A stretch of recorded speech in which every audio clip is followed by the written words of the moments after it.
So here I am in Walmart trying to knock out this focus process for the module. I'm going to go through the 15 different principles as they apply to the 5 or the big 5 as we discussed in class. Right here I picked out some products that I'm going to use as examples for the focus phases. As you know, F for formulate a plan. There's 3 parts to formulate: message, audience, and sketch. What I'm going to focus on primarily is message. So to do that, we're going to look at beef broth.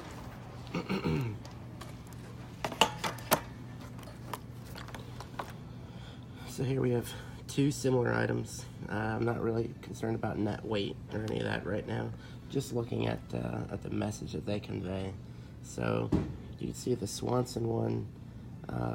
It's looking for a healthy person, looking for no MSG, no preservatives, no artificial flavors. So usually the person that comes out to buy this, I would imagine, is the health type, especially since they have at the bottom of the label all the percentages of fats, sodiums, etc. Right? And of course you have the Swanson on the package.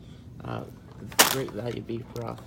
You can tell not as much care is put in to making the box of the beef broth.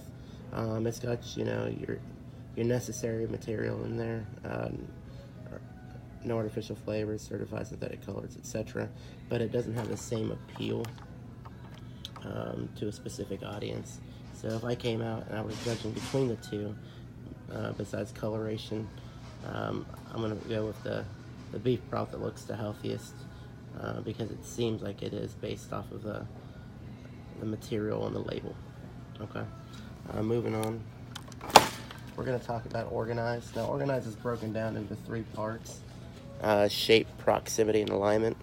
And to use as reference, we're going to talk about shape with a can of Campbell's Chunky Noodle Soup.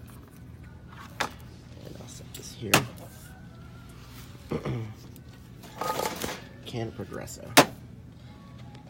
So just looking at them, you can already tell that there's going to be a natural affinity to this shape. It's smaller, a little bit more sleek. The can is a little bit different than what you're used to seeing, right? It has that easy open lid. I think this one does too as a comparison, but it's just a generic label, right? Nothing special going on here. The shape of the can is what I'm focused on. So if I were to come in and pick out between the 2, just looking at color, this shape would tell me that there's probably more in the can. This shape makes me believe there's more in the can because it's taller, but it is until I get down and see what the net weight is. One's 18.5 and one is 18.8.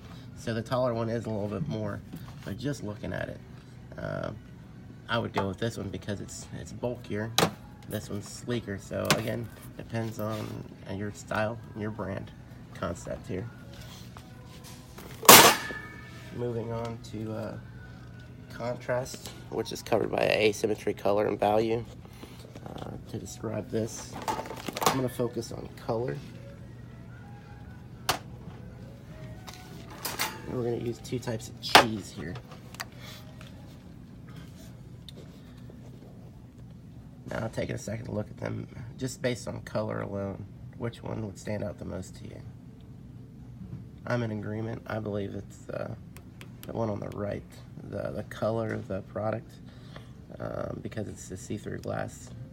Looks like it's a little bit more appealing than this kind of off yellow-orange color. And then the blue is a nice highlight and contrast to the color of the material inside, and then offset by the shapes around it. So to me, this is a little bit more appealing. This is kind of a monotone, or maybe a 2-tone between the red and the orange, whereas this has more of a triad of color. I guess you could even go one more and say, 4 different colors in there, but to me, that sticks out the most is the blue offset by the white of the cheese.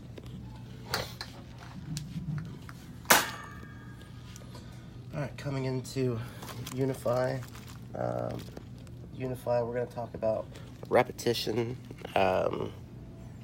rhythm, and Gestalt.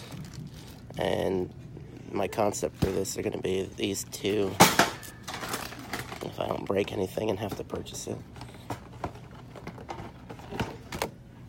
These two types of bowls. So as you can see, we have two types of bowls here.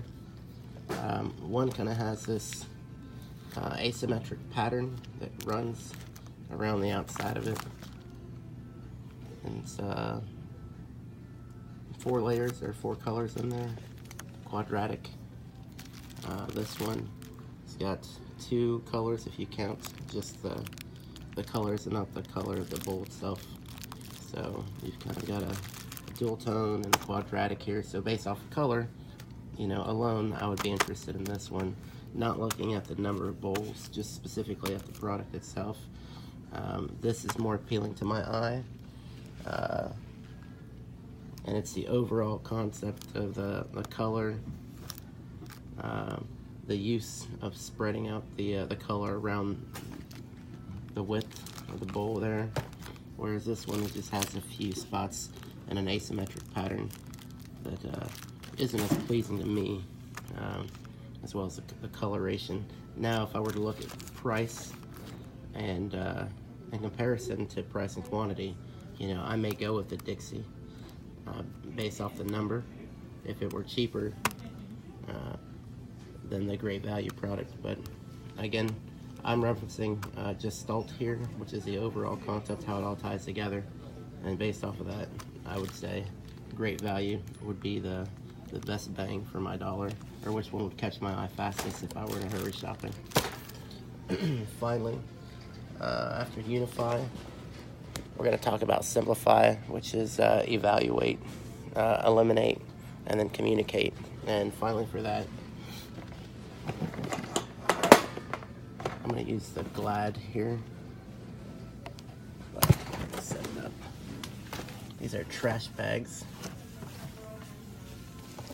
And I'm already having trouble with one, so I'll explain these to you.